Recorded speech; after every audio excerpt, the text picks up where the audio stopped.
Hello, everybody. This is Mr. Klaus, and I'm here to give you a brief introduction to the Cold War. Of course, last week you spent some time looking at the development of the atomic bomb, so you have a little bit of background in the Cold War already, but I wanted to give you a little bit more information on it. Okay, so first of all, what do historians mean by calling a war cold? Well, to say a war is cold means that there is a state of political tension and military rivalry, just like a normal war, but it stops short of actual shooting at each other. And so, in a way that this is good, Cold Wars are beneficial or better than hot wars because there is no actual military conflict between the two main parties. But they're also not very good or not that much better because there's constant fear of war, and you have to spend money for military preparations in case their war does turn hot. So it really isn't appreciably better than a hot war, and sometimes can drag on a whole lot longer than one. Okay, so historians, however, they don't use the term Cold War a lot. They usually talk about the Cold War, a particular Cold War. And what do we mean by that? Well, the Cold War is considered to be a rivalry between the Soviet Union, which is group of 15 states led by Russia, and the United States of America, taking place approximately between the years 1945 and 1990.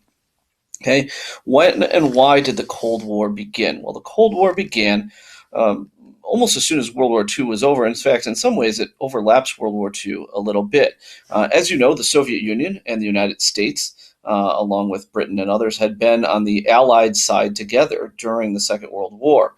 You can see in this picture a meeting of three great leaders of the respective countries: Joseph Stalin, the man of steel on the left, Franklin Roosevelt, President of the United States, in the center, and Winston Churchill of Great Britain on the far right, and some of their assistants behind them. So the Soviet Union and the United States had been allies during the war, but they understood, the leadership of both sides understood, that the only thing that really held them together, the only thing that really was a basis for their friendship, was their mutual fear and hatred of Nazi Germany. And so both sides really recognized that probably as soon as Nazi Germany was conquered and that threat was removed and that shared hatred was removed, that in fact, once Nazi Germany was gone, their next biggest hatred on their list was probably going to be each other. And that's exactly how it turned out. In fact, last week you studied the dropping of the atomic bombs, and a lot of historians believe that the dropping of the atomic bombs on Hiroshima and Nagasaki by the United States, part of it, the motive was to win the war, but another part of the motive was to intimidate the Russians, to intimidate the Soviet Union by letting them know before the Cold War began, or before this rivalry broke out, just how much more powerful the United States was than the Soviet Union. And in fact, as soon as the war ended, there was a great deal of conflict and distrust between the sides. One of the most obvious and public elements of this distrust was the fact that in certain conquered and controversial territories after the war, the land was not given freedom because neither side trusted each other. So in some cases, the United States could not allow free elections in, let's say, Korea, because they were convinced that perhaps all of Korea might become communist, it being attached to China and Russia. And likewise, the Russians couldn't allow free elections in a place like Germany because they knew that the German people would probably vote to become a democracy and not a communist country. So a lot of territories after World War II were divided and occupied partly by the democracy side of the Allies and partly by the communist side. So you can see these three countries are examples. And the top left, you have Germany. Germany was divided into four occupation zones, one each for the US, Britain, and France, representing the democracy side, and then Eastern Germany, controlled by the Soviet Union. And if you look closely at Eastern Germany, you can see that the German capital of Berlin is the city in the middle of that. And Berlin itself was also subdivided, with the eastern half of Berlin being controlled by the Soviet Union and the western side being controlled by the democracies led by the United States. In the center of the slide, you can see Korea. Korea was divided in half, approximately in half, with the northern chunk of the country being controlled by communists and the southern half being controlled by non-communists. And then in on the far right, the bottom right, you can see North Vietnam and South Vietnam also subdivided. These are not normal divisions. The countries of Korea and Vietnam traditionally are just single countries, but they're divided after World War II based on the mistrust between the United States and the Soviet Union. So another question is, how can two countries fight a war if that war is cold? How do you fight without fighting? And there are a lot of ways to do this, and I'm going to introduce a couple of them now and then come back with another video a little bit later. One way that you can fight a Cold War is by recruiting neutral countries, and both the United States and the Soviet Union did a lot of this. So in 1947, this is only 2 years after World War II ended, the United States announced what's called the Truman Doctrine, named for President Harry Truman, which announced its intent to defend any country that was not communist. The U.S. had a public policy of preventing them from going communist. And so that was a publicly based foreign policy. This was followed up with what is called the Marshall Plan, named for George C. Marshall, who was a bigwig during World War II and after. And he developed a plan whereby the United States would offer essentially free money for any European country that had to rebuild after the Second World War I, and ended up handing out billions of American dollars to countries to rebuild. And the idea of this was essentially buying friends. If you have a country in need, or if you are a country in need, and the United States comes along and says, hey, we'll just give you free of charge, $100 million, you're probably going to be fairly favorable toward the United States because of that. And many, many countries took advantage of that. The Marshall Plan has been judged by historians to be a grand success historically, in terms of both rebuilding Europe and getting a lot of countries on the American side. You can see this picture, which I like, shows a lot of the flags of Europe. And if you notice, the American flag is sort of the tail in the windmill, sort of steering the direction of all of these other countries. On the other side, the Soviet Union did the exact same thing in a way. So they also formed a bloc of countries that aligned with them, became known as the Eastern Bloc.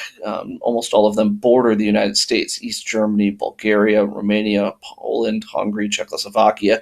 Hopefully you know where a lot of these countries are from your map quizzes. And the Soviet Union forced these members. They took what is called the Warsaw Pact, which was an alliance between them, and the Soviet Union refused to allow members of this pact to accept any Marshall Plan funding, because they too understood that this would result in these countries liking the United States, which they wanted to prevent.